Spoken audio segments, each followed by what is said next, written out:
Coming up on this week's episode of TechSNAP, TalkTalk gets compromised, hackers make cars safer, and Google plays hardball with Symantec. Plus, it's a great big batch of your questions, a rockin' roundup, and much, much more on this week's episode of TechSNAP.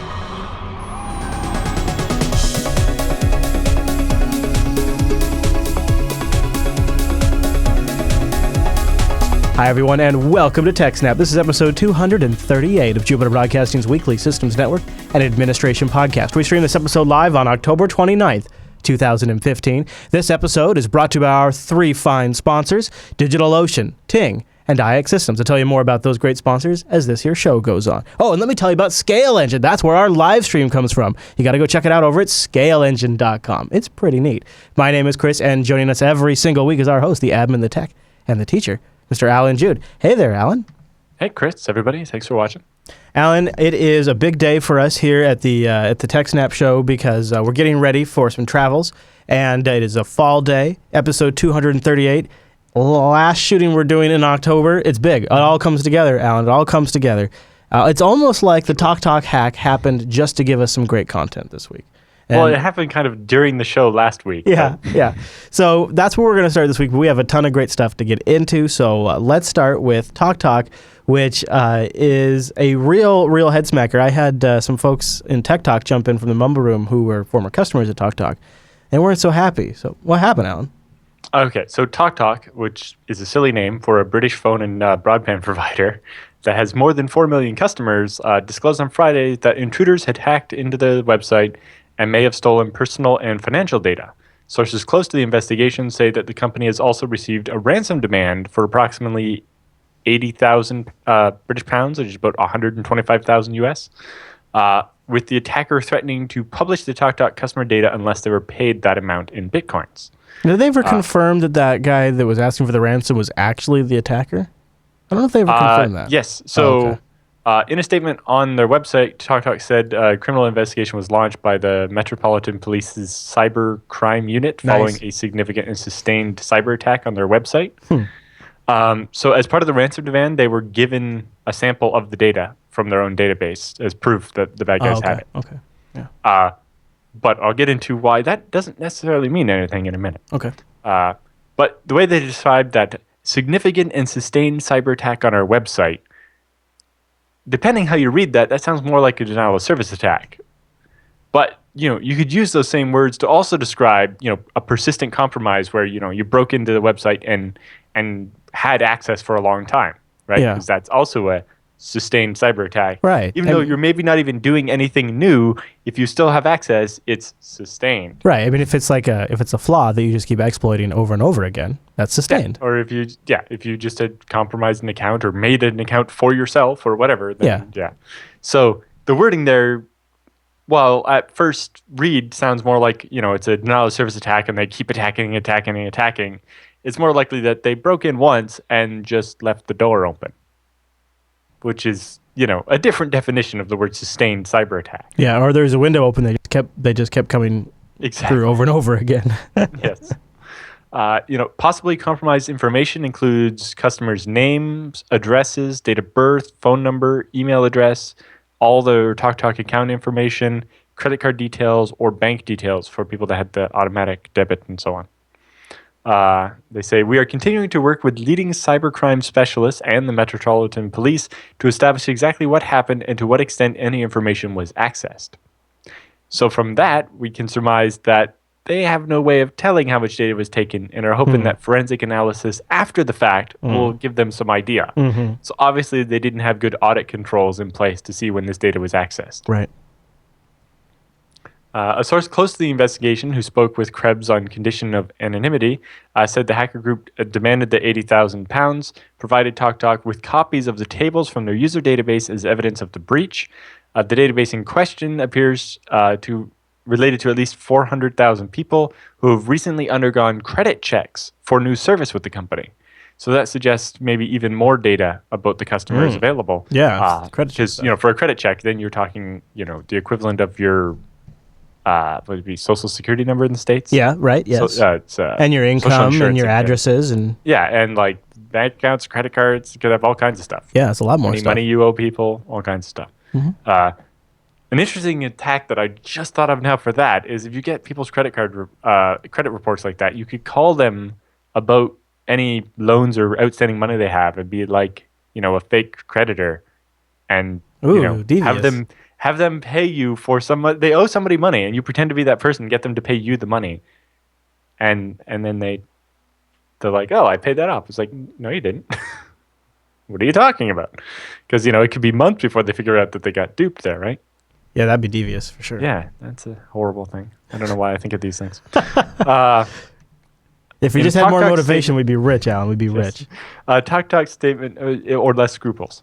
Yeah, that too. TalkTalk statement says it's too early to say exactly how many customers were impacted because their technology is crap. Identifying the extent of information access is part of the investigation that's underway.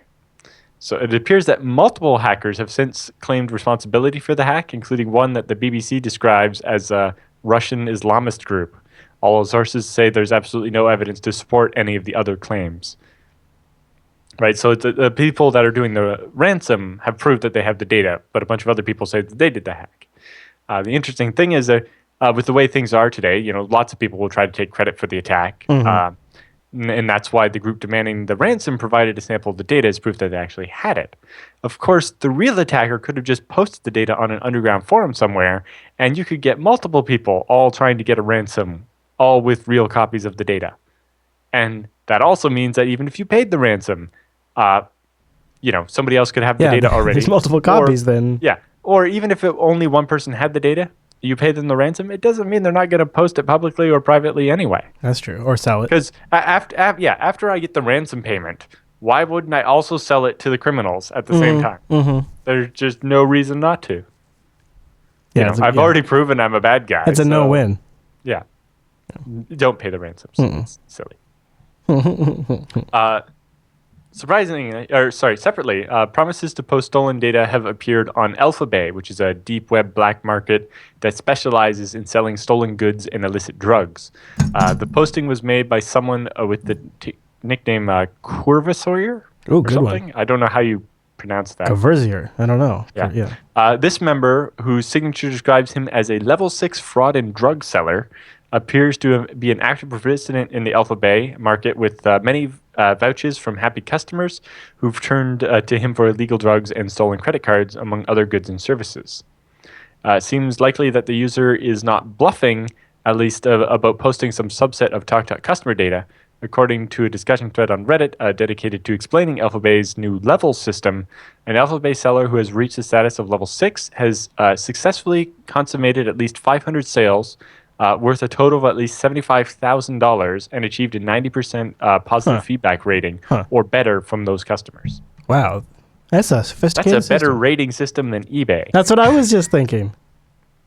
Of course, when you're dealing with shady people, you kind of need a very strong rating system. True. And of course, they're geeks, so they're going to like a system that's nice and sophisticated.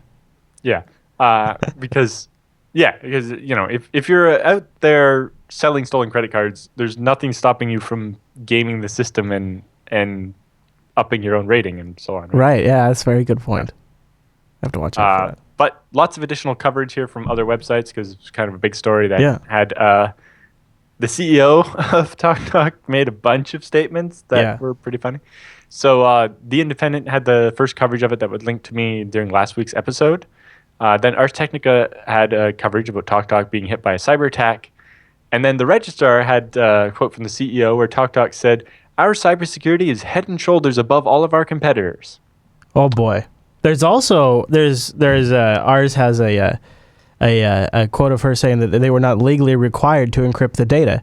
Yeah, so our cybersecurity is the best, but we don't encrypt your data because we're not legally required to do so. Yeah, they say our data was encrypted, nor is the full quote is, "Our data was encrypted, nor are you legally required to encrypt it. We have complied with all legal obligations in terms of storing financial information. And the UK's Data Protection Act doesn't stipulate the data must be encrypted. It merely states that appropriate technical and organizational measures shall be taken against unauthorized or unlawful processing of personal data."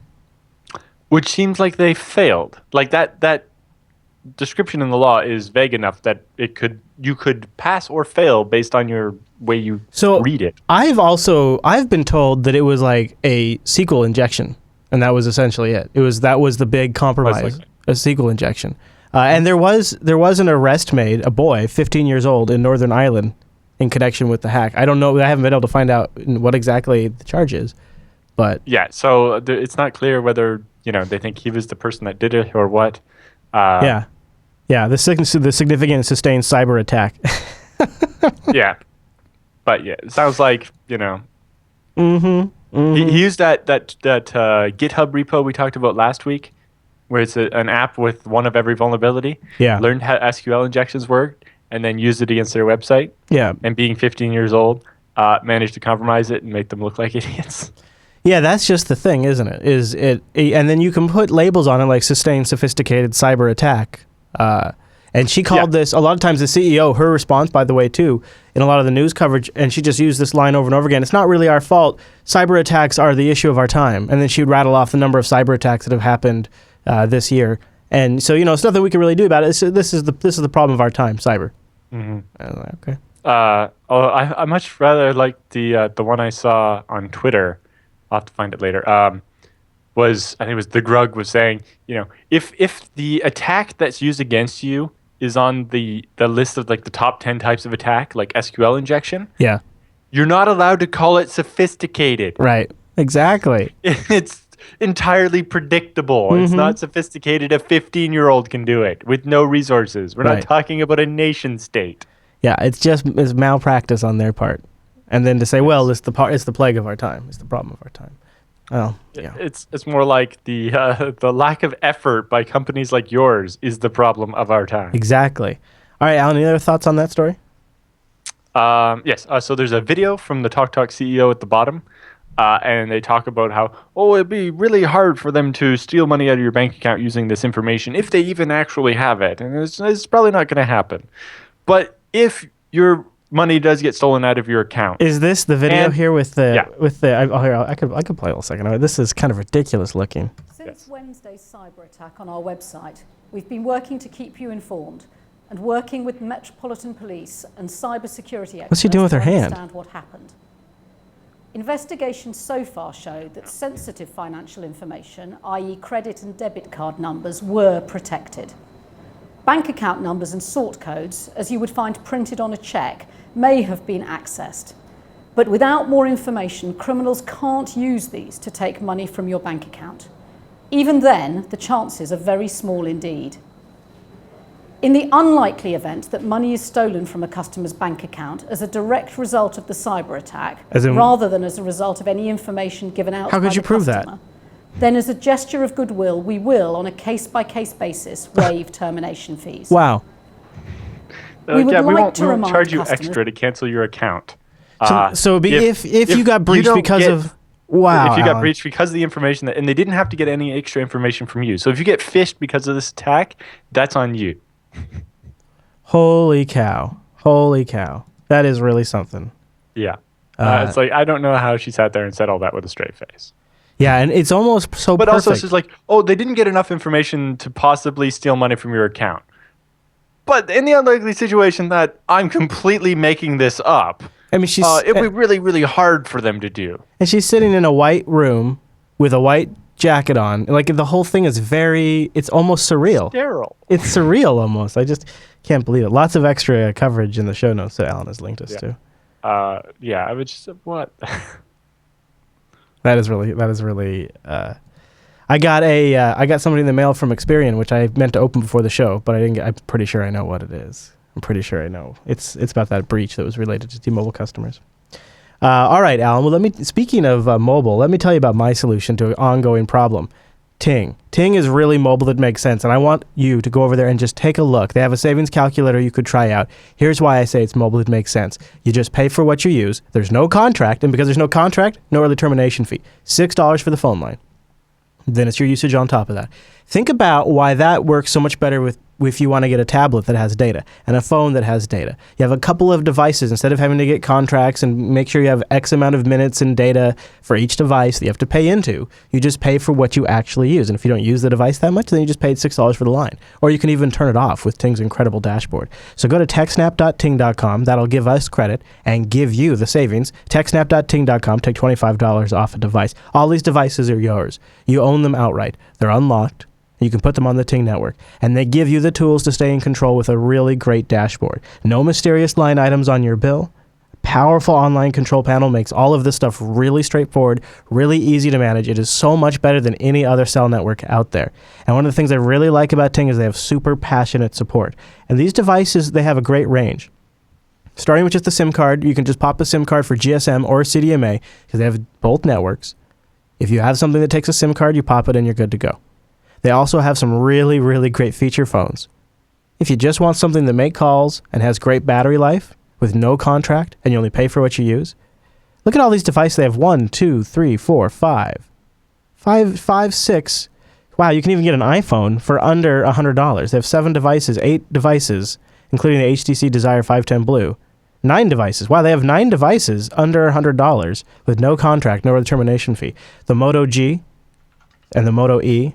Look at all these. These are great phones. And of course, you go all the way up the list, right? All the way up the list. There's the new HTC M9. Hey, yeah, there's the Galaxy S6, the iPhone 6, the new Motos, the new Nexus I. They're all great phones. And you own them outright. You get the Google experience or whatever it is that you go because they don't crap it up with a whole bunch of stuff. I want you to check them out. Check out their blog. Check out their savings calculator. Put your actual usage in there. See how much you would actually save. TechSNAP.ting.com. No more contracts. No more early termination fee. No more getting you to pay for something you may or may not use. You need a data connection? They have those too. A MiFi device that you get access to when you need it. Having CDMA and GSM gives you a lot of flexibility. And if you're Wi-Fi savvy, the savings will blow your freaking mind. TechSNAP. And keep that in mind too when you're using the savings calculator. That if you can, like, just like, here's one example. If you use Spotify, pre-cache your songs. Plus, then you get them at the higher quality anyways. If you listen to podcasts, download them when you're on Wi-Fi before you leave. Like, those 2 things, and I have 3 lines on Ting. I'm paying like $40 a month for all 3 of them. It's nuts. TechSNAP.ting.com. Yeah, what's it? Don't watch Netflix on your 3G there. Yeah, Chris. yeah. Don't watch Netflix on your phone. That'd be a good one. Well, you can do it on your phone. Just do it on Wi-Fi. Right, over cellular. Not on the mobile. Or in my case, don't try to podcast over cellular. That could rack it up. It's really, you just use common sense. Whenever you can use Wi-Fi, you do that, and that's pretty much all you really have to do. And then you could have incredible savings. Be careful with that new iPhone feature where it's like, this Wi-Fi doesn't seem very good. I'm just going to use your 4G. The helpful one, yeah, that new, I forget what they call it, but like a cellular assist or something like that. Yeah, something like that. You know, that kind of thing, I don't know. Because the thing is, there's a class action lawsuit starting up against Apple over people's unexpected data usage from that. You can decide on, like, with the Ting dashboard or the Ting app, you can really quickly see where you're at, and you can even set alert thresholds so you can play with it. Exactly. Alert thresholds is all you need. Yep. You're like, oh, yeah. I depended on those when I was in Sweden using roaming. Mm-hmm. It was like, I paid for a package where I had 150 megabytes. And so when I get that message, like, you've used 70%, I'm like, oh. Yeah, like, what? No. Yeah, exactly. Yeah. I needed to send an email, and I had already written it on my laptop because it was kind of long, because it was a testimonial for FreeBSD Foundation or whatever. Yeah. So I tethered my laptop to my phone to send the email, kind of forgetting that I hadn't checked my email on that machine in like a week. Yeah. So it downloaded a lot of email. Yeah. So I was fortunate when I was on the road trip. Ting was working with me and gave me a MiFi to use. Mm-hmm. So that was very nice because Dropbox. Yep. And producer Matt was working on clips for Unfiltered the entire time I was gone, and they were constantly being sunk down to my machine over Dropbox. Whew. Yeah. TechSNAP.ting.com. Big thanks to Ting for sponsoring the TechSNAP program. Okay, Mr. Jude, so let's move in. I love this next story. I think this is a really, really, really good thing. It's, at least I suspect, maybe you set me straight, but I suspect it's going to give people who are concerned better visibility about the software that runs in their cars without getting in trouble, correct? Yes. Kind of. So there's 2 parts to this. Part good, part bad. All right. And part just like, what? Anyway. So, to start off, virtually every new car sold today has some sort of network connection. Most of us are aware of these connections because of the remarkable capabilities that place at our fingertips, like hands-free communication, streaming music, advanced safety features, navigation, OnStar, all that kind of stuff. Today's cars are basically a rolling network of small computers that control the drivetrain, braking, and other systems, not to mention, entertainment and navigation that we think about all the time. But, there are a number of other networks happening in the car that you might not realize. And that all those other computers that are in the car are actually connected as well. This connectivity within and between vehicles will allow transformative innovations like self-driving cars, but it also makes our cars targets for hackers. And the security researcher community can play a valuable role in helping the auto industry stay ahead of these threats by finding them first. But rather than encouraging collaboration, Congress is in discussions for legislation that would make illegal the kind of research that has already helped improve the auto industry's approach to security. So after the Jeep Cherokee hack and all that, and previous one against the Teslas and so on, the House Energy and Commerce Committee began hearings on a bill to reform the National Highway Traffic Safety Administration, which had some good stuff in the law, but especially with the Volkswagen thing and other stuff. But tucked away in a section concerning cybersecurity and data collection of automobiles is a bunch of language that maybe unintentionally could create greater risk for American drivers. So now the industry has established Intelligence Sharing and Analysis Center to exchange cyber threat information. And that initiative is a good start. It provides a central point of contact and collaboration between the what threats are out there and how automakers can respond to them. And it basically gives researchers a place to send their research rather than, if trying to just get a hold of someone at Ford is probably not going to be very easy. But if there's this association that's just about getting this information together and distributing it to all the car manufacturers, that's pretty good. Because I think what we'll see is that each car manufacturer is not going to have their own esoteric system. They're all buying pre-built systems made by some small company you've never heard of. Or in the case of the Jeep Cherokee, it's QNX, which is owned by BlackBerry. And I think there's a pretty good chance in a few years from now, you may see companies like Google and Apple that are selling entire systems that they buy and install. Yes, those ones are definitely, they want to get in that market and not leave it just to BlackBerry. Yeah. They're both hiring like crazy people who work in the auto making field and bringing them in-house as talent. Yep. So they must have something in the works. So it seems like there's going to be a point in time where these auto manufacturers, I guess we're already there, aren't we? Where they're taking systems that they don't create, they don't control, and they're integrating them in with systems that they do create and control. It turned out that the problem with the Jeep was not in QNX. It was the software Jeep had added on top of it. Go figure. Yeah, QNX is just the operating system that they based it on because it runs on the little embedded machines that, so if you go watch BSD Now from 2 or 3 weeks ago, on a different Jeep vehicle, I don't know if it was one of the ones that had the problem or not, but if you dig through the menus in the in-car navigation system, you can find software information. And because of the BSD license, it has a giant list of all the copyrights of the bits of code that they used when they wrote it. And so you see a bunch of FreeBSD and OpenBSD and NetBSD developers' names in there as they borrowed code from all of those to build the software. That's awesome. Yeah. At least some of the code in there is good. Turns out the crypto they use is the Open Crypto Framework from FreeBSD and OpenBSD. And so that code I trust. What they did with it, not so much. Yeah. And if they actually keep it up to date, if it gets changed down the road, that's another challenge. Most of the Open Crypto Framework hasn't changed. It's, a reference implementation of AES, which obviously hasn't changed in years. But anyway. So yes, if done well, this Intelligence Sharing and Analysis Center could improve security standards among auto manufacturers and benefit customers. And I have a pair of links here from Dark Reading and Security World with more information on that project, if you're interested. But the auto industry is taking promising steps toward better security, but the bill that the U.S. is trying to push through that's before the Energy and Commerce Committee would be a setback. It would make it illegal for security researchers to examine code written into today's cars and identify security vulnerabilities or manipulations designed to thwart environmental regulations. Right? So this also stops them from finding Volkswagen's shenanigans, right?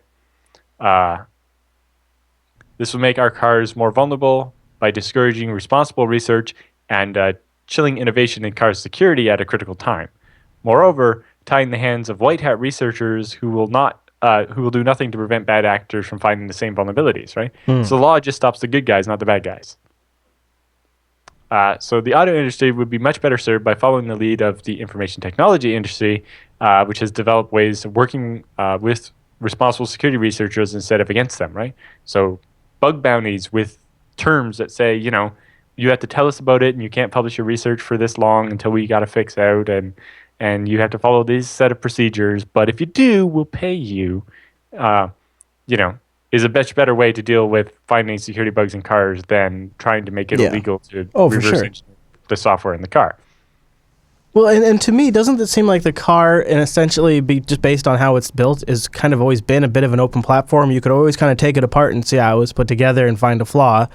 Not really. It's mostly embedded stuff that's... No, I'm not talking about the computers in the car. I'm talking about the actual mechanics of a car. Like, I guess you if can you go back to like the 60s and 70s, then cars were self-serviceable. Right, But that's exactly what I'm talking about. I mean, there's sort of the culture of where the car came from, and so it seems like this is very far removed from that culture. And I Yes. guess they've been getting more and more sealed up over time. Yeah, but- like if you've heard the discussions about farm machinery, like combines. Yeah, So yeah, John yeah. Deere's like, you don't own that tractor. You own a license to use it. And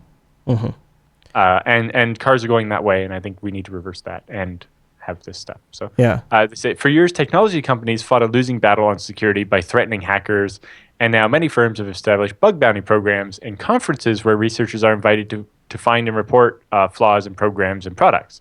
They recognize that bringing researchers to the table and crowdsourcing solutions can be an effective way of staying ahead of the cyber threats. Stopping research before it can start sets a terrible precedent. Rather than making it legal, Congress should try to spur collaboration between the automakers and increasingly valuable research community. In particular, maybe the law should say that, car manufacturers have to have a program in place for vulnerabilities to be reported, Right, rather yeah. than Yeah. saying If that you're going to do this, you have to have this variable. research is illegal. I like that. So separate from this, so researching cars today isn't quite illegal because this new law hasn't passed. Separate, but in some ways, doing stuff to your car is illegal under the DMCA because any kind of breaking software security or reverse engineering stuff is illegal under the DMCA. Right. Luckily, the head librarian of the Library of Congress they do every 3 years, publish their new list of exemptions to the DMCA and has legalized vehicle software tinkering. So I have coverage here from ARS and NPR, but they say the rules allow you to do stuff to your car as long as it's, quote, good faith security research or, quote, lawful modification. So the government defines good faith security research as means of accessing a computer program solely for purposes of good faith testing, investigation, or correction of security vulnerabilities or flaws, where such activity is carried out in a controlled environment designed to avoid any harm to individuals or the public, and where the information derived from the activity is used primarily to promote security or safety of the class of device or machines on which the computer program operates, or those who use such devices or machines, and is not used or maintained in a manner to facilitate copyright infringement. So, in other words, if you came up with a sweet hack to make an in-car entertainment system play back files or DVDs, that might not be allowed. But if you found if you made a modification that would allow your in-car system to rip DVDs. Oh, man, that'd be sweet! Or more, in the future, you can imagine some in-car system that has built-in Netflix. Yeah, man. Or something. Yeah. And if you hack it so that you could record the Netflix or something, that would still be illegal. But basically, they're saying that if you're doing security research, it's okay. Although they did put the stipulation in there that you can't be doing the research on people's cars while they're driving around. Yeah, that's probably a good idea. Right? It has to be in a controlled environment. So it specifically doesn't allow what the security researchers that did the Jeep hack did, where they had the journalist out on a public highway. Yeah. Like, you can only do this in your own parking lot or garage or whatever. You can't be doing it out where you might endanger someone else. I think that's probably fair. Sense. Yeah, that was something those researchers and the reporter did wrong in that story. But anyway. And then for lawful modification, the lawful modification of vehicle software was authorized when circumvention is a necessary step undertaken by the authorized owner of the vehicle to allow the diagnosis, repair, or lawful modification of vehicle function, and where such circumvention does not constitute a violation of applicable laws, including without limitation regulations promulgated by the Department of Transportation or the EPA, and provided however, that such circumvention is initiated no earlier than 12 months after the effective date of this regulation. So, specifically because under both of these rulings, the law doesn't come in effect for at least a year. So while they've said you're allowed to hack your car a year from now, I don't know what the point of the 1 year delay is, but it's there. Maybe to give manufacturers time to respond, to complain. How? I don't know. Yeah, I don't know either. Or in this case, to give Congress time to make a different law that makes it illegal again. Yeah, that was another possibility that crossed my mind. The interesting one there is that it would disallow you from doing changes to your vehicle that the EPA would object to. So reprogramming your vehicle to give it more performance, even though that increases, right. the nasty output of your tailpipe or whatever. Yeah. But also the Department of Transportation, I don't know what rules they might have, but I don't know. Like, I know in Germany, I think cars are mandated to have electronically limited to a certain speed. Right. And I suppose removing that, but I don't think they have that in the U.S. So I think some of our cars are governed. That's what we call it. Right. I don't know if it's legally required that they are governed. Yeah, I don't know either about that. Yeah. All right, Alan, what are your thoughts on that? No, that's about it for that one. I don't know. Hopefully research can happen instead of not. Yeah. It's like, have we not learned this lesson multiple times in a bunch of other fields already? Right. Let's stop being silly about it. Yeah. I've made this point a lot recently, but we are moving very closely to depending on a lot of software automation at a level we have never, ever, ever depended on it before. Cars and drones and things like that. So we more than ever need access to check on what's going on to make sure everybody's safe. Okay, Alan, let me tell you about something else. That's DigitalOcean. Man, do I love DigitalOcean. It is really your go-to Linux infrastructure in the cloud and FreeBSD infrastructure as well. Simple cloud hosting provider dedicated to offering the most intuitive and easy way for you to deploy your own server. They have KVM virtualized hosting up on SSDs everywhere. It's all SSDs.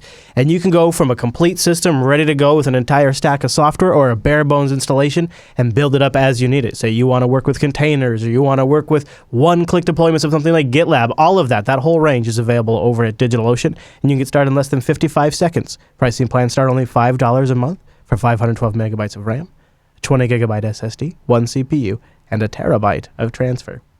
They also have other really cool little ways where you can kind of be slick about it. They have private networking that's available between droplets, which doesn't count against your transfer, which is super cool if you think about maybe like a front-end system and some back-end rigs.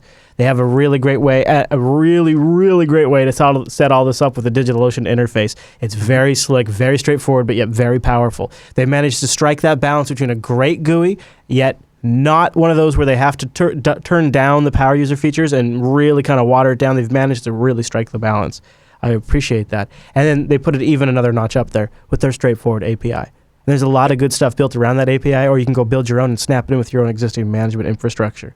They have data center locations in New York, San Francisco, Singapore, Amsterdam, London, Germany, and a brand new one in Toronto. Yeah, that's right. That's right. Represent Toronto.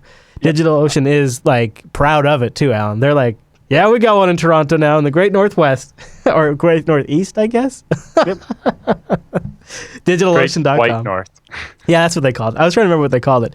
And remember, use the promo code SNAPOcean. You get a $10 credit over at DigitalOcean, and that'll give you a chance to try that $5 rig out 2 months for free. And check out their community section. Lots of really, really good tutorials. I just saw they posted this one back up in their featured section, how to use SFTP to securely transfer files with a remote server. I bet a lot of you out there... how many of my customers I need to send to that Exactly. I bet a lot of people out there know how to do this, but you probably work with somebody that doesn't know how to do this. This is exactly what I was thinking. And this will work for anybody. DigitalOcean just puts out some really great content. So the nice thing is, it's not only do they have one-click deployments of great application stacks in the entire operating system, but if you feel like you hit a wall, they have a lot of really good tutorials. Like, I was just kind of curious. I wanted to just double-check the installation of SyncThing that I did recently. Just check one of their tutorials, double-check it, did everything right. It's really nice. Really good system, really good setup. DigitalOcean.com. Use the promo code SNAPOcean. This is your go-to infrastructure. Speedy, reliable, and incredibly well priced. DigitalOcean.com. Use the promo code SNAPOcean, and a big thanks to DigitalOcean for sponsoring the TechSNAP program. Okay, so it sounds like Google was laying down a little bit of law with Symantec, coming up and saying, look, if you don't clean your act up, you're going to be in trouble. You're going to be in trouble. What happened, Alan? Right. So if you remember a couple of weeks ago, Symantec had issued certificates for Google and a couple other sites that weren't requested by Google. And so they were detected by Google's certificate transparency system as a fake certificate pretending to be Google. And, Google's not a big fan of people doing that, They did not as like you might that. expect. Yeah. So Google asked Symantec to explain how that happened, right? So Google has given Symantec an offer it can't refuse. Give a thorough accounting of its alien certificate authority process, or risk being the world's most popular risk Chrome, which is the world's most popular browser, issuing scary warnings and not trusting Symantec anymore. Yeah, which would not be good for their brand. So this, you could say this is Google throwing around some weight here. I mean, demanding to see how they act, demanding an audit of the entire process is that's some heavy weight. It goes much more detailed than that. So Google. It started with Google just demanding an explanation for how this happened, right? And then.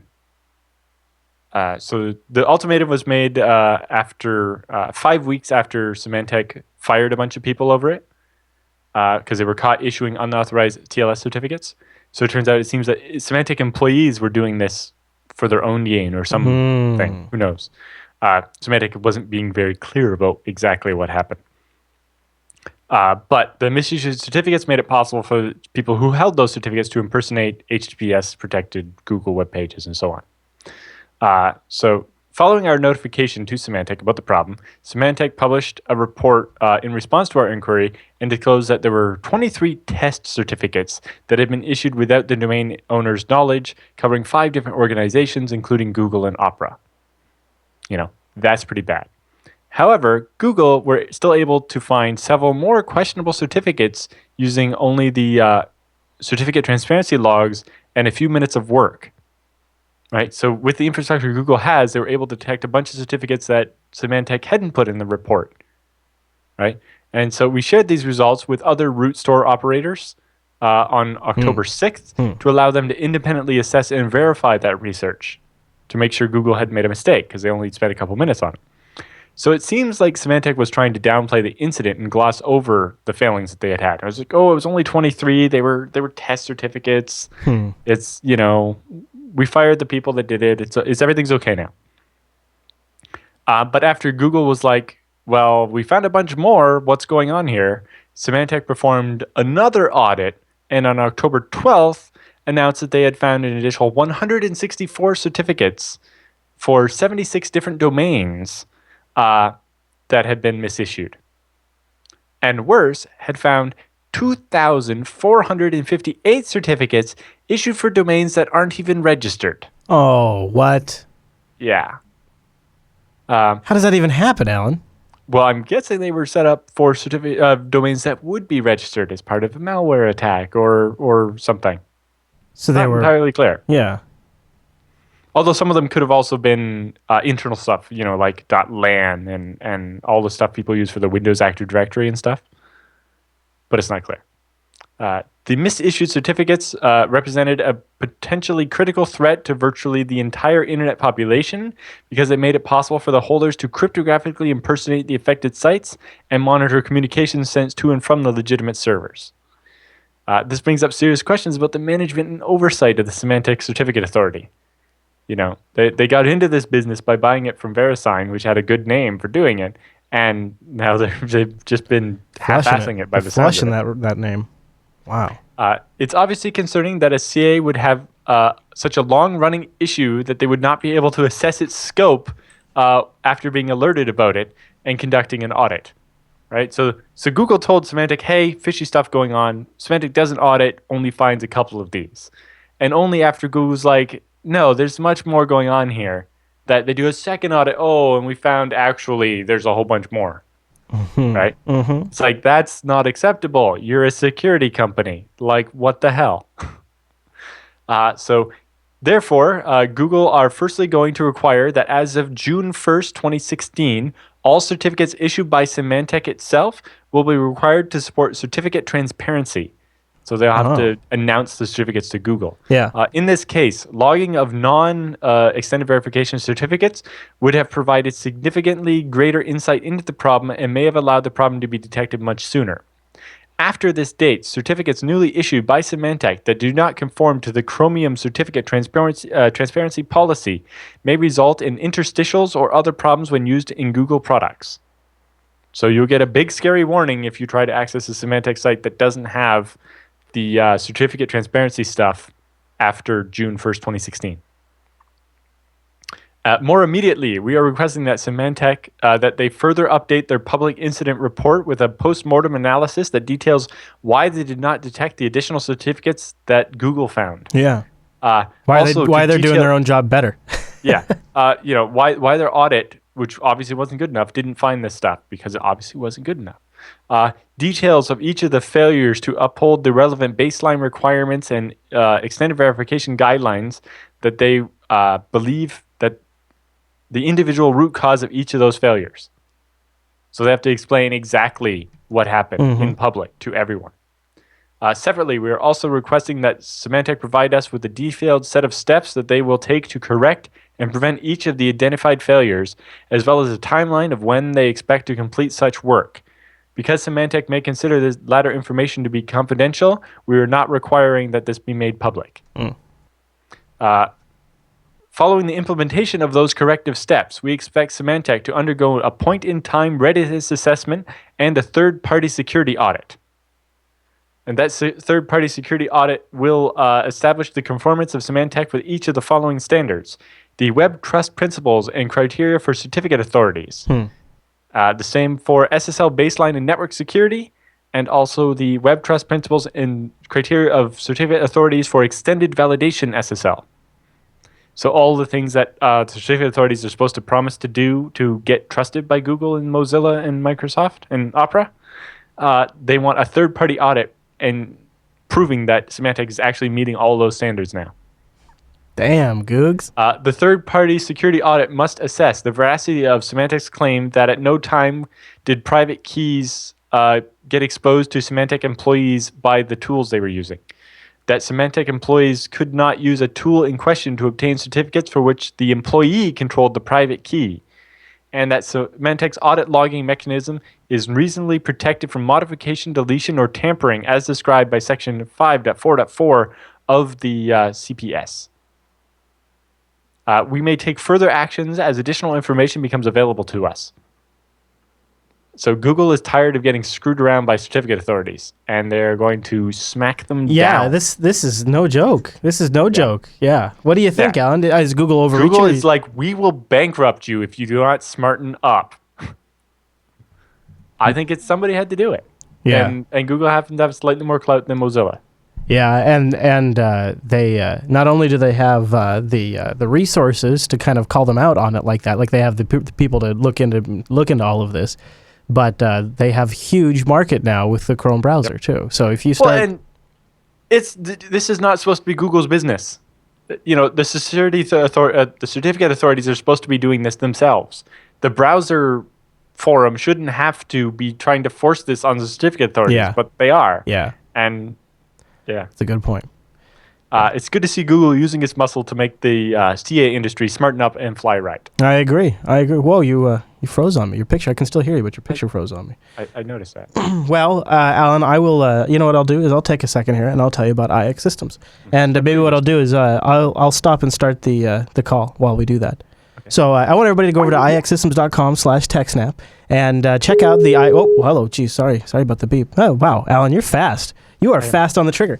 ixsystems.com/TechSNAP, where you can go get the landing page to learn more about IX Systems. They are a great hardware provider that is going to make sure that you get a system that runs great with an open source software solution. And to that end, they've launched a new campaign. They want to figure out what people have done out there successfully with FreeBSD. And we have a little video that tells you. Or FreeNAS or anything open source, really. There you go. And this video tells you more about it. Hi, I'm Brett Davis with IX Systems. We don't look at our clients as just customers with projects and budgets, but rather engineers on technical missions, each with unique goals and challenges. We've been building enterprise storage and server systems for nearly 20 years, and we're continuously amazed at the creative ways that people solve problems using our systems.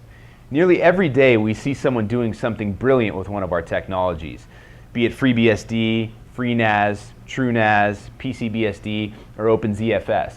We've been so inspired by these people that we've decided to launch a campaign that we're calling Mission Complete. The purpose of this campaign is to give you the opportunity to share your stories with us about how you've completed various missions using IX Systems servers and storage, or using technologies like FreeNAS or OpenZFS to save the day. As a way of saying thank you, we'll be giving away monthly prizes for the best stories we receive. So take a minute and tell us how you've completed your missions at ixsystems.com/mission complete, or tweet us at ixsystems with the hashtag Mission Complete. We're looking forward to hearing your stories, and best of luck to you on your next mission. What I like about it too is they have a submission form right there on the website. So if you want to check that out, you can find it at ixsystems.com/mission complete, and they have the submission form there. There's a lot of different ways. I'm looking forward to hearing basically these will kind of be war stories, except for how you solved it with hardware instead of I was going to say, there's a lot of ways you could answer those questions, Alan. You ever feel like, boy, I got a few I don't stories. want to take all the prizes away from everybody else. ixsystems.com/TechSNAP to learn more about IX Systems. Also have a white paper there you can grab more. Might even help you grease the wheels up the chain if you're ready to move over to a better hardware provider who has a really great talented team and great hardware. ixsystems.com/TechSNAP. Make sure to send in your stories, and if you get picked, there's the checkbox there when you submit whether you'd be willing to do an interview about it.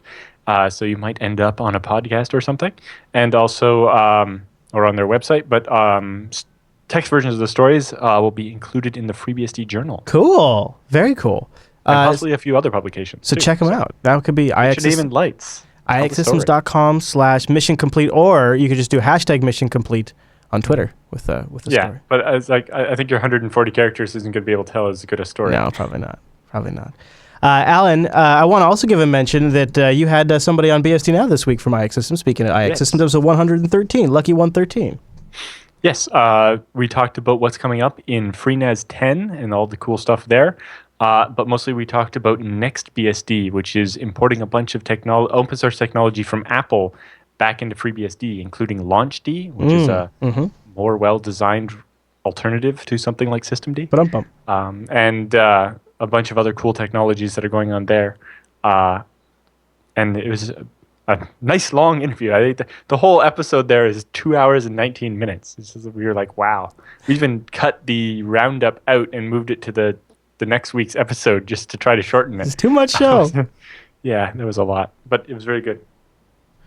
All right, Mr. Jude, so check it out. Excuse me, episode 113. I have a little cough switch here today because I'm losing my throat and I just bumped it. Episode 113 of the BSD Now program, and you can go get that in HD. And I bet you, by the time that's done, we're going to be done because we're about the halfway point now in the show. Probably be done before that. Yep. All right, Alan. Well, with the news all done, that means it's time for the TechSNAP feedback.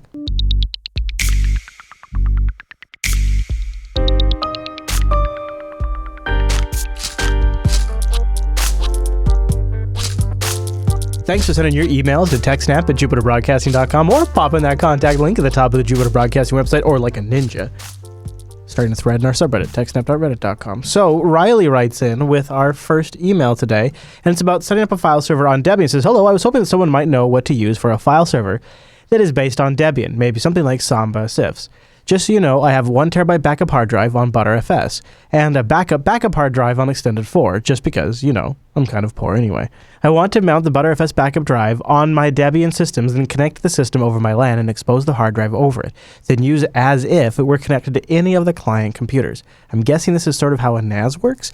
Anyway, not only do I want to browse files on it, I also want to be able to mount bind a client's computer local system to the remote deb bootstrap file directory and enable 32-bit chroot on my system. In other words, a 32-bit jail. This is mostly new or old Windows games that will run in Wine, so proprietary software and other Linux software that's 30-bit only. I could do this easily, or could I do this easily, or should I keep my chroot on my local machine only? Also, I'd like to set up and enable OpenVPN to be able to connect directly to my LAN from the outside world so that I don't have to expose my whole hard drive over the internet. Maybe in the future, I'll want to connect my Android smartphone to it. I'm wondering about the best, most secure way to do it, and what's obviously the toughest question for me, and what's going to be able to answer, which is obviously the toughest question for me to be able to answer.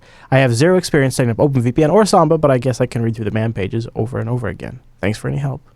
Riley. Well, Samba's not hard to set up. You pretty much can use the defaults, and then at the bottom you have a chunk where you say, here's the share name and here's the directory and whether I want it to be read-only or read-write. A 32-bit CH root is nothing like a 32-bit jail. They're completely different. But anyway. I don't know much about Linux, but why does he need a 32-bit CH root? Like, does Linux not have something like FreeBSD's lib32 where you can just run 32-bit binaries? Oh, no, he's just being fancy, I think. Okay. Yeah, okay. I think he just wants to be fancy. There's really no inherent value to it other than keeping all of that stuff contained, Separate, I suppose. Right. Okay. You can have so if all of your consumers of it are going to be Linux, you can use NFS. That's what I was thinking. Or if you want it to work across, Windows and Linux and Mac, then Samba is the best way. I think unless he needs specific Windows compatibility, he should use NFS. Well, he specifically said Windows games running in Wine and so on. So if he doesn't need Windows, just use NFS. And if you want Windows, then use Samba and CIFS. Although I don't know how well mounting that on Linux works. What's that? Mounting a Samba share on a Linux client. If you install the Samba client package, then pretty much everything you need is there. I don't know CIFS. How long they stay and how it deals if the network blinks. Yeah. If the network breaks, it can be a little, it can. Right. Yeah. But also can NFS, but yeah. So NFS will probably be slightly faster if you're using all Linux. If you're not using all Linux, then use Samba. And also this NFS will be slightly easier to set up because you add one line to a file instead of like 5 lines to a file. Yeah. The Samba setup though is really straightforward. Yes, and so if you get stuck and something isn't working, there's a very useful command called test parm. One word, test parameters, test parm, and it'll kick out whatever the mistake was that you made in the Samba config. Well, basically what it will do, it will spit out the resulting config. Right. It's like all the defaults are there and then any changes you made, and it will, it's actually one of the examples I use in my what we need to have universal configs in FreeBSD is we need a command like that, especially since we're going to have multiple includes and so on. It's like I need to be able to tell what the final config that the app ended up getting looks like.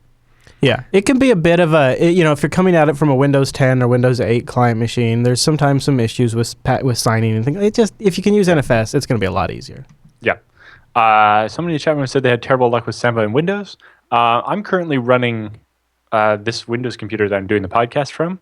It has only a small, 120 gig SSD for the operating system, and everything runs over the network to my FreeBSD ZFS server. Like all my Steam games actually live on a file server in the basement, and I launch them on my computer from here. Because my network is a gigabit, so it's 120 megabytes a second. That's as fast as a spinning hard drive would normally be. And because it's ZFS down there, because of the ARC cache and the fact that I'm using 6 disks, I actually get faster read speeds. And so my latency is almost less than it would be from coming from the hard drive. And so games run perfectly fine over the network. Do you have any recommendations from just like a practical implementation? If he's going to do a VPN on his network, where should he do it and anything like that? Right. Depends. If your router is just a regular off-the-shelf thing, then probably run OpenVPN on the file server. Otherwise, run it on the router.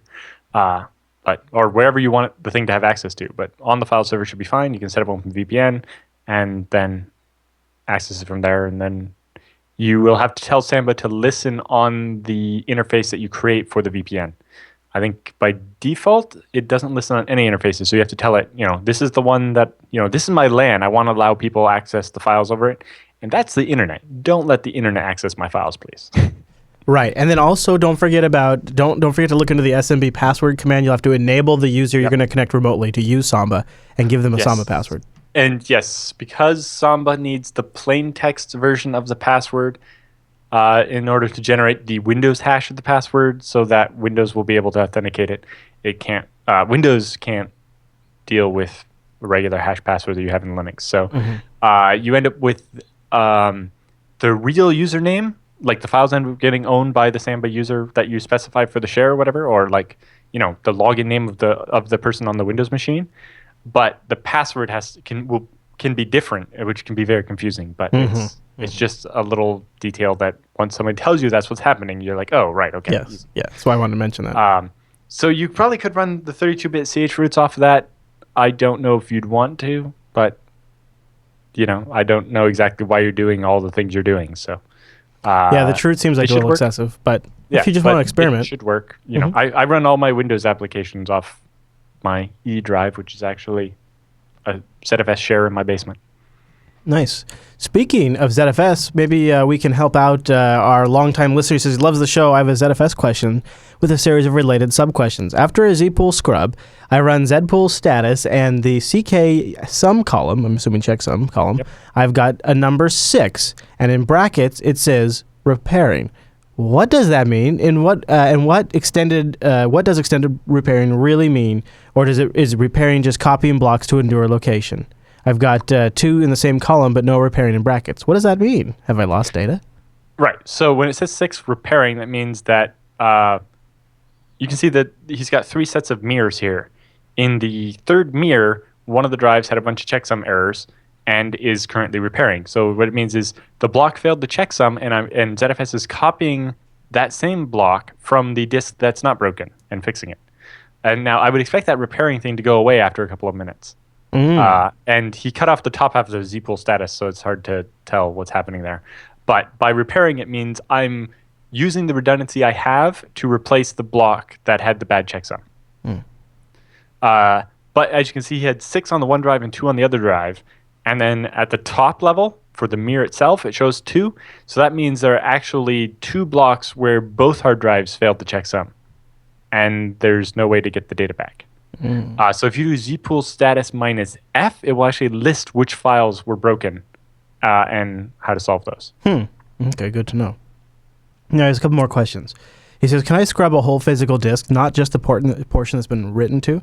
So if, for, say, some reason down the line, he could find other bad sectors before he tries to write data there. Does it help if I fill a pool with data using the dd command, then scrub the volume? Something like, gives an example of what he would do. Thanks for the answers, and keep up the great work. Okay, so scrubbing the whole pool, including the unwritten part, not yet. But interestingly, Chris and I talked about in this week's BSD Now, there are features being added for ZFS for when you're using VMware or Amazon Web Services where you have a thin provision disk. So in the VM, the disk that you have your zpool on isn't actually real, and it's the first time you access each sector, it takes a lot longer than normal because underneath, the hypervisor is having to go and find space somewhere to allocate that block. And so ZFS is gaining a feature called eager 0, where slowly in the background, it will go through and touch every block and write zeros to it so that that sector will be full speed when you go to use it. And that could be used to do what you're talking about, to actually, after you create a pool, slowly go through and write zeros to every sector and double check them so that you would know whether the sectors were bad or something. So that doesn't exist currently, but it's an interesting idea. And, OpenZFS loves patches. So go ahead. Very nice. Filling the pool, I would recommend against very strongly. Okay. You don't want to fill a ZFS pool. That doesn't usually work out so well. Although you can fill it to like 75% or something, but you'd have to fill it, then scrub it, and then go. I wouldn't bother. You don't really need to use dev random. You just use dev 0 because that will actually make an error stand out more, right? Because it's zeros instead of random data. So if you read back anything that's not a 0, then hey, that's a problem. Very good point. But the big point here is that ZFS will never return corrupted data. It will instead return an error because your application would rather know that there's a problem rather than think everything's fine but have gotten back data that isn't the same as what Garbage. it wrote down, right? Right. For example, in a database, if there's a single flip bit, all of a sudden, some user is marked as being an employee instead of a user, and they can do things they're not supposed to. Or worse, the other way around, and an employee is now marked as a user and can't do anything. Again, you'd rather have an error. Zpool status -f will list the files where that corruption occurred and if there's a problem. And also the top part that you cut off will explain overall whether you should care. All right, so Jason writes in, longtime listener. He says he's a 20-year pro in the field and an avid FreeBSD ZFS user. He wanted to answer a few questions that came into the show.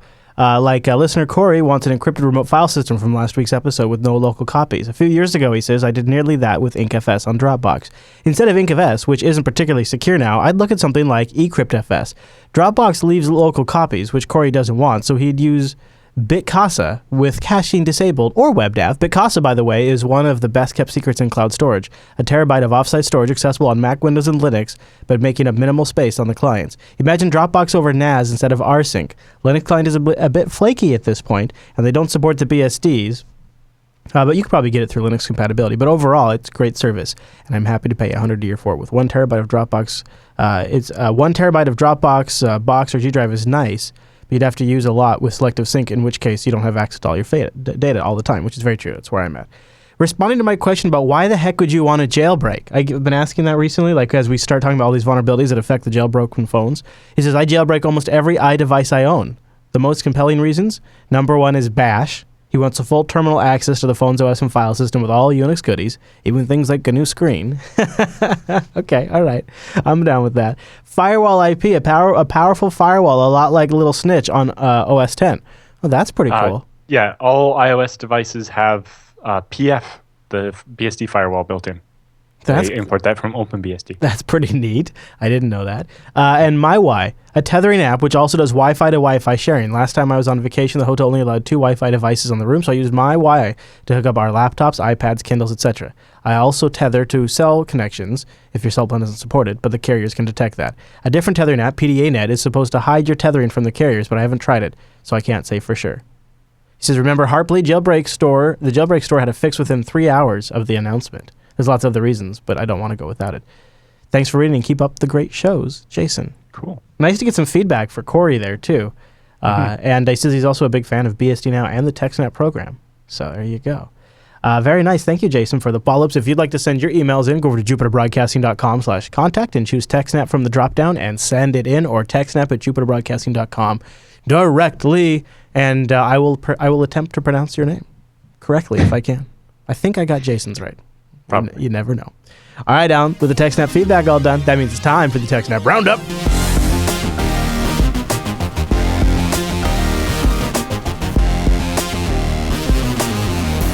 Welcome to the TechSNAP Roundup. Yeah, that's what that crazy music means. Now, the Roundup are stories that just didn't quite fit at the top of the show, but we still want to go over them and give you some links to follow up on your own. And some of these links came from our secret intelligence agency, also known as our subreddit over at techsnap.reddit.com. I don't know. Actually, we do have something from the CIA coming up later in the roundup. But first, our first story just makes me shake my head, Alan. 13 million plain text passwords belonging to a web host company were leaked online. This is from in this particular case, Webhost. this is from 000 Webhost. Yeah. Which, the name suggests that they're so old that it's from back when, Yahoo was a directory, not a search engine, and having 000 made you sorted to the top of the list. Oh my gosh. This is like AAA kind of thing. Yes. And they, in this particular case, they provide free web hosting. So lots of people have signed up. And yeah. And they got all of their passwords leaked. Yeah. But I'm guessing some of those accounts are from the 90s. Yeah, right? probably. They've just had this one giant database. Probably a good chance people are still using that same password, though, too. Yeah. Oh, yeah. I don't know that you could call them 13 million customers because they're giving their service away for free, but yes, 13 million users. Yeah. Not all of which were probably active. But in the postmortem, they basically said that they had an, quote, old version of PHP, which I'm assuming meant really, really, really old. And they exploited a flaw in order to gain access and then... So you mean it was an advanced persistent cyber threat then, Alan? By a 15-year-old? Yeah. All right, well, here's another one. The UK's National Crime Agency is hunting cyber attackers who stole more than $20 million, no, actually not dollars, from British bank accounts. Yeah, 20 million pounds, which would be almost $30 million, I think. Yeah. But basically, it was man-in-the-browser software. Oh, really? Yeah, basically, your computer get a Trojan, and then when you logged in, it would hijack your session and take your money. Yeah.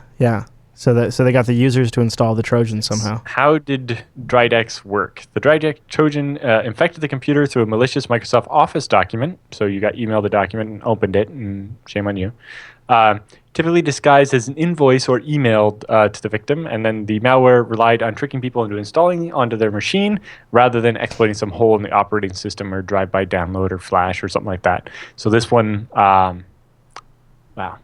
I don't want to say that all the people that got this deserved it for opening an attachment, but let's just say don't open attachments of fake invoices that you weren't expecting. Yeah. Anyway. Yeah. It would then eavesdrops on people entering their bank account details and send the information back to the attackers. Banks have software running constantly in the background looking for suspicious transactions, but criminals are adopting patterns that are not flagged. Specifically, they proxy through and use your computer to submit the request to the bank so that it looks like it's coming from your house, and so your bank isn't tipped off that it's, hey, it's coming from Ukraine. I like that. Right? That's a clever one. Mm-hmm. The National Computer Authority has tried to sinkhole the Trojan, but basically black holing the traffic sent to the IP address that would send the stolen credentials so that the attackers won't be able to get any more from people that are infected. Well, there you have it, Alan. This next story makes me kind of uncomfortable. You ready for it? Sure. The DOJ says that Apple owns the iOS software, so they should be able to have a backdoor and get stuff unencrypted because it's not the user that owns the operating system. It's Apple, ergo Apple should be required to unlock it. And, of course, this has been going back and back as Apple is in court over this. Now, here's the issue. The phone in question, this is kind of a go figure. The phone in question in the court case is running iOS 7, and Apple freely, has admitted in court, they do technically have the capability of cracking things that are encrypted on iOS 7. They said they do not have the technological capability to do it on devices iOS 8 or 9 and above. Well, if they installed a backdoor into iOS, they would suddenly gain such an ability. Right. So the court is, you own the software, you can build in the backdoor, you can give us access. So this is going back and forth right now. And the reason why I just wanted to pull this up is because I think if the government succeeds with this argument, it opens up a really, really massive precedent, right?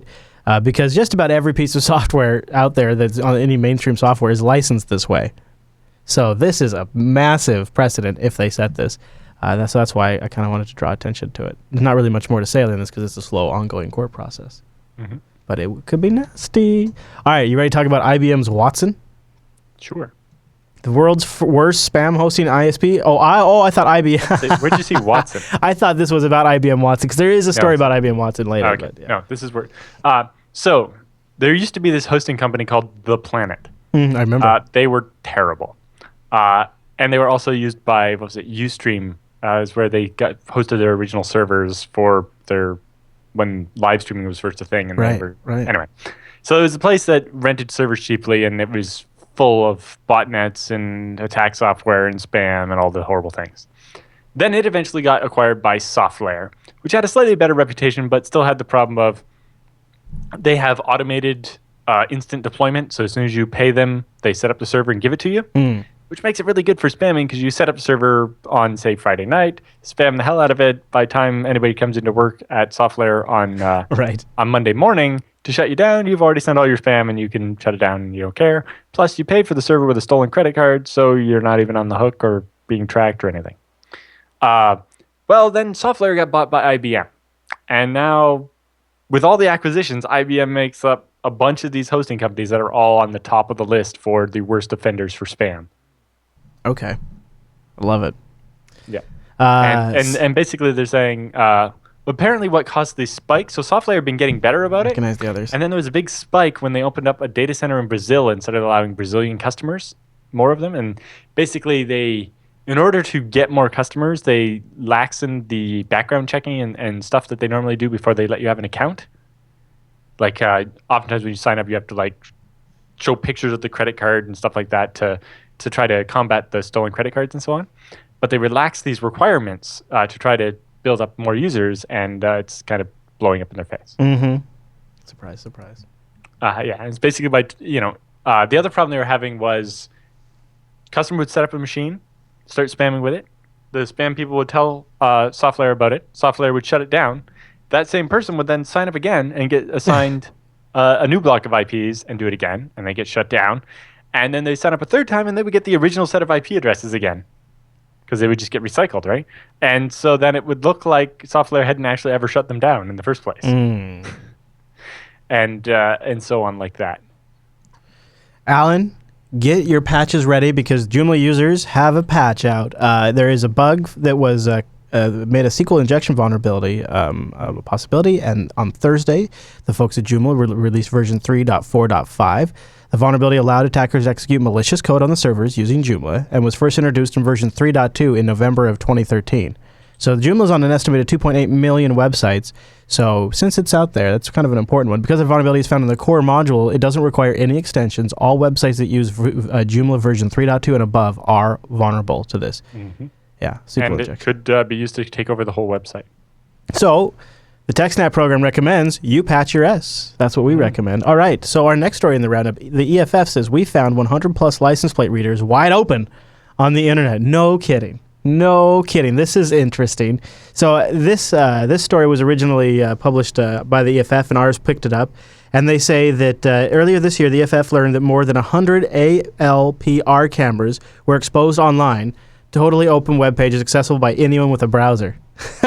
Yeah, as if we weren't complaining about the lack of privacy and so on already from these devices. No kidding, right? And then they're like, oh, we're just going to plonk them on the internet so anybody can read your license plates and find out where you've been. Yeah.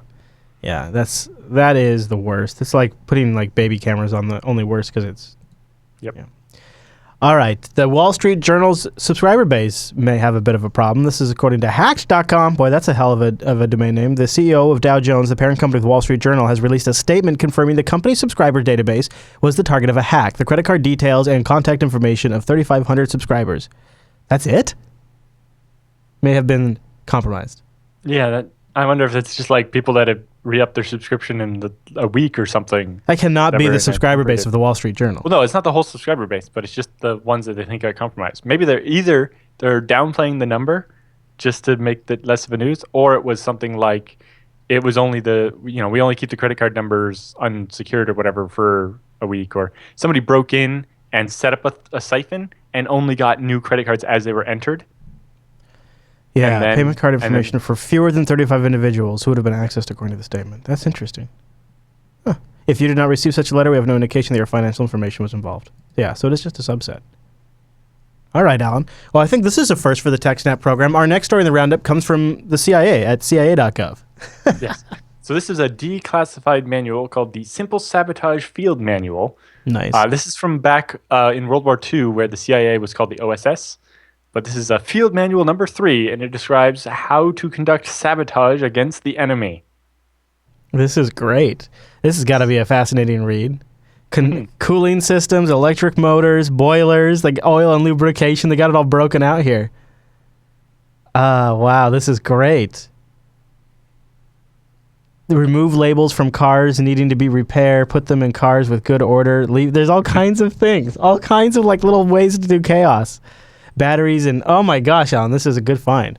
That's a good link. So It was recently declassified. all right, next story in the roundup. The NSA advisory sparked some concerns of a secret advance ushering in the crypto-apocalypse.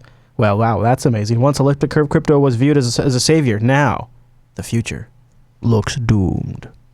That's intense, Alan. Yeah, What's going on with this? I don't know that anything is actually going on, but we'll have to see.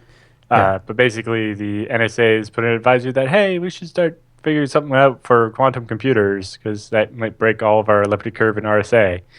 And it's like, okay. It's like, does that mean that the NSA has something quantum that does break RSA? I don't think so, but it's hard to say. Yeah. Or they're going to be working on it, but Okay. All right. And then the last story in the roundup, the leap second is part of a debate. You know what? This and daylight savings, I agree. What's the big debate though, Alan? Well, the debate is whether we should get rid of the leap second. Yes. Yeah. There we go. So in addition to so there's this article here, and it talks about how at the World Radio Communication Conference, which goes on for like 3 weeks, it's a long conference. I can imagine a 3-week BSD conference would be. It'd be glorious. It'd be glorious. It'd be crazy though. Like Yeah. we wouldn't be able to have many more conferences after that. No, you'd be spent. Or people would only show up for a week of it or something. Like it would go on for 3 weeks. That's for sure. No, most people wouldn't stay there for the whole 3. Anyway, it cites a bunch of different articles, but it also specifically quotes Paul Henningkamp, the FreeBSD developer. He has an article over at ACM there called the 1 Second War, where it talks about the same issue and advocates for getting rid of the leap second. Basically, it comes from the fact that originally we gauged the length of a second based on astronomy, right? Because that's when the British and American navies built observatories and kept tables of the rotation of the Earth so that they could do navigation by the stars, right? That's how, it was the only way to figure out where you were when you were on a ship that wasn't within sight of land. And so that's the definition we used for a long time. But then when we started, when we had railroads and stuff and we invented time zones, it was like, well, we don't need an observatory in every little city now because we have a way to just send to, we collect all the data at the Naval Observatory in Norfolk in the US or where is it in the UK? Greenwich. And then we can just send that information out over telegraph. But anyway, we've defined the way a second is based on an atomic clock now, right? Which is exactly the same all the time.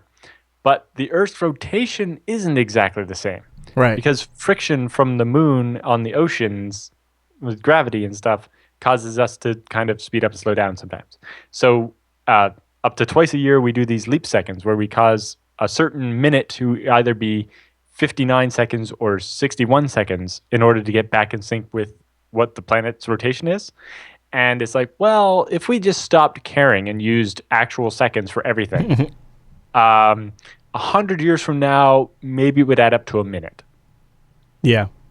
Do we care about being a minute off over the course of 100 years? I say no. I say no, Alan. I say we learn to let it go. That's what I say. Yes. Let it go. And I say kill time zones as well. Everything UTC. And no more agree. AM PM. Everything in 24 hours. I'm down with that too. I am across the board. This is a platform. Hard, it would be very easy to teach people that. This is the TechSNAP platform. I have been advocating for this for years. So I say we just we get it done. Mr. All right. doesn't even know what time it is in UTC right now. No. Well, I have software that tells me, but you know why? It's like I just feel like it should all be the same time everywhere. And I realize that means that it actually is the same time everywhere. Thank you. We ought to just be doing what it really is. Just admit it. We're just fooling ourselves. Alan, techsnap.reddit.com is where people go to submit stories, any kind of topics they want to see covered. Great spot to submit stuff for the roundup. JupiterBroadcasting.com/contact is where you go to email the show and get your question into the show. And jblive.tv is where you go to watch it live at 1 p.m. Pacific normally, which is, now we got daylight savings coming up, Alan. Right, so that's actually going to change it starting this Sunday. Mm-hmm. Right. Which is awful. So, 4 o'clock is 2000 UTC right now. But after DST, it will switch to being 2100 UTC. But if you're in Europe, your time has already changed. Yep. So... Sorry, Europe is confusing. This week, TechSNAP would have been an hour earlier. Yeah. Yes. But next week, TechSNAP will be back at the same time you used to. You're right. And because your time zone has switched. And to make things even worse, I decided to do last on Sunday this week, which is just a horrible idea. JupiterBroadcasting.com/calendar to get all of that stuff in your local time. They'll just take care of it automatically. Yes. And don't forget links to everything we covered in this week's show notes over at JupiterBroadcasting.com. Just look for episode 238, scroll down past the download links, and you'll find everything. All right, everybody, thanks so much for tuning in this week's episode of TechSNAP, and we'll see you right back here next week.